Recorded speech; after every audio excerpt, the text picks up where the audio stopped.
점점점점 좀 암울한 얘기를 계속 해 나가는 것 같아서.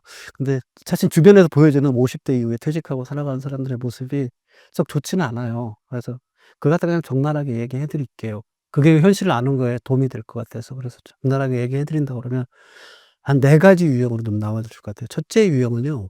아직도 직장 생활을 하고 있는 분들이 계세요.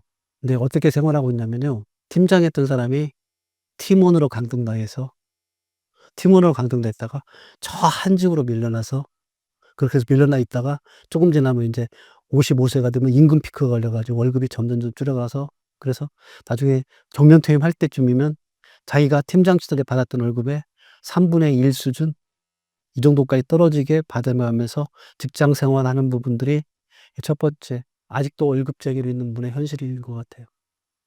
이런 분들은 더 안타까운 게 회사 내에 존재감이 없기 때문에 자기 밑에는 후배가 자기 팀장으로 올라오잖아요. 그러면 후배들의 지시를 따라가면서 하는 부분들이 자기가 스스로가 자존감에 대한 것들이 많이 상처를 입어 가지고 그런 분들을 보면 좀 얼굴이 우울해요. 참 우울한 부분들이 많아서.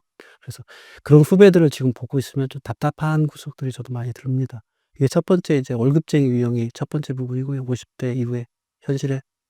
예, 두 번째 유형은 이게 이제 임시직을 전전하는 형태가 있어요. 그러니까 퇴직 이후에 어차피 소득을 뭔가를 벌기 위해서 하는데, 소득이라는 게 임시직밖에 없고 이 임시직을 갖다가 그러니까 계속 전전하고 있는 경우들이 많아요.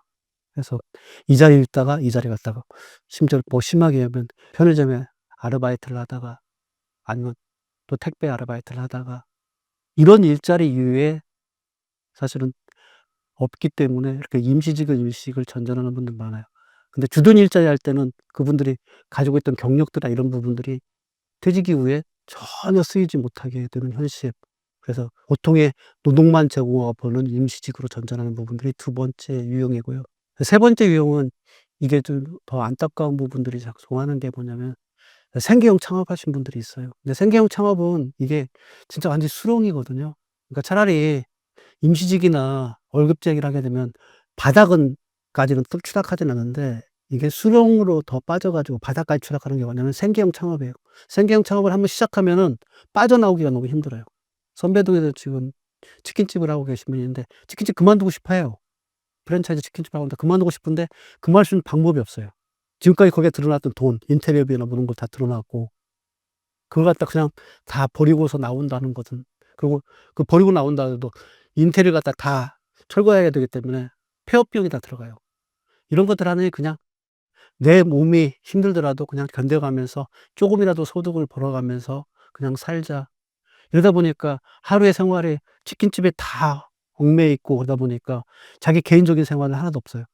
대부분의 사람들은 꿈꾸는 게 50 이후에 퇴직 이후에 '아 25 년 30년 열심히 일했으니까 내 노후를 즐겨가면서 살고 싶어 하는 게 마음인데, 거기서 진짜 자기가 하기 싫은 일을 닭을 튀겨 가면서 거의 한 18 시간씩 막 이렇게 거기에 매달리고 있는 이런 현실들이 기다리고 있는 게 50대 이후에 퇴직해 가지고 생계 창업했을 경우의 현실입니다. 그래서 그런 부분들이 좀 많이 안타깝게 하고 있습니다.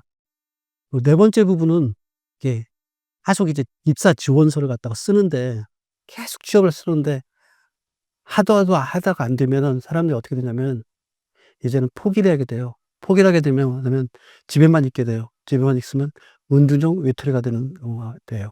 그래서 퇴직 이후에 네 번째 모습이 뭐냐면 은둔형 외톨이들도 꽤 있어요. 집에서 그냥 TV나 보고 있고, 그래서 아무도 사람들 만나는 게 두려워서 사람들 안 만나고, 그래서 사회적인 자기 존재의 가치는 다 끝나버렸다 생각하고, 그렇게 해서 이미 사회적 죽음과 자기 삶에 대한 죽음을 갖다가 자기 방 안에서 그대로 하고 있는 그런 문둔형 외톨이들까지 있는 게 50대 지금 현재 현실입니다. 이렇게 현실만 얘기하니까 너무 좀 답답할 것 같아서 제가 잘 나가는 분들 몇 사람들 얘기해 드릴게요. 50 대부터 진짜 빚을 발하는 사람들이 꽤 있어요. 어떤 분들이 빚을 발하냐면 직장 생활에서 열심히 일해 가지고, 열심히 일한 분 중에 50대 넘어가면 다 대표이사나 최소한 본부장 임원으로 가 있으니까 그분들은 진짜 빛나요. 그러니까 대표이사처럼 이렇게 가는 거. 그렇게 해서 빛나게 하는 분들이 50 대에도 계시고요.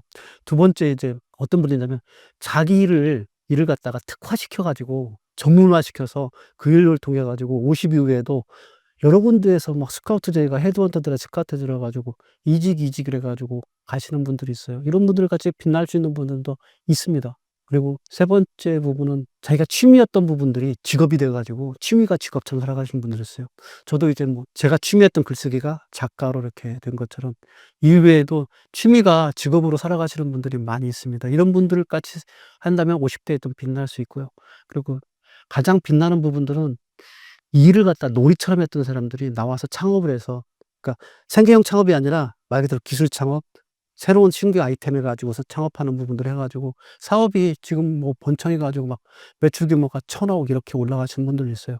이렇게 자기가 뭔가를 밀도 있게 준비했던 분들은 이렇게 빛나게 살아가는데, 그게 아니고서 흘러가는 대로 그냥 흘러가게 왔던 분들은 현실을 맞닥뜨리는 부분도 아까 말했던 월급쟁이, 임시직, 생계형 창업, 그리고 은둔형 외톨이, 이렇게 되지 않기 위해서 꼭 필요한 것들이 뭐냐면 마흔의 삶의 밀도를 높일 수 있게 자기 스스로를 갖다 단련할 수 있는 부분들이 반드시 필요하다. 그런 얘기를 그래서 말씀드린 겁니다. 현실은 그 쉽게 녹록하지는 않다는 건 분명한 사실입니다. 근데 그 분명한 사실을 딛고서 일어나는 사람들은 또 분명히 있고요. 그래서 여러분들이 어떤 걸 선택하느냐 부분들은 여러분들 안에 지금 이 순간에 있는 순간에 선택에서 달려 있다고 그 말씀을 좀 드리고 싶습니다.